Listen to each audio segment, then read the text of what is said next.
হরে Krishna everyone. তো কালকে ছিল অপরা একাদশী। তো একাদশীর শৃঙ্গার দর্শন তোমাদেরকে আমি করিয়েছিলাম। আজকে হলো ব্রতের পালন। তো আশা করব সবাই তোমরা অপরা একাদশীর পুণ্য ফল লাভ করেছো, সবাই তোমরা ব্রত পালন করেছো। এই হলো আজকের একাদশীর পালন। তো 47 মিনিটের মধ্যে আজকে সবাইকে আমাদের পালন করে নিতে হবে। তো আমার তো পুজো দেওয়া কমপ্লিট হয়ে গেছে। আশা করব সবাই তোমরা টাইমের মধ্যে, সময়ের মধ্যে পালন করে নিয়েছো। তো এই দেখো আমি ভগবানের আজকে শৃঙ্গার দর্শন তোমাদেরকে করাচ্ছি।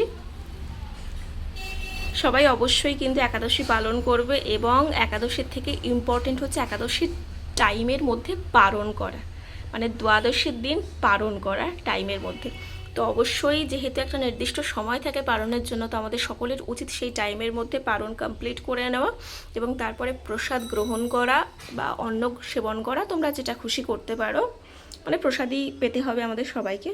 তো যাই হোক, আমার তো পুজো দেওয়া কমপ্লিট হয়ে গেছে, সময়ের মধ্যে আমার পালন হয়ে গেছে। তো আশা করব তোমাদেরও সকলের সুন্দরভাবে একাদশী কেটেছে এবং তোমরা সবাই সময়ের মধ্যে পালন করে নিয়েছো।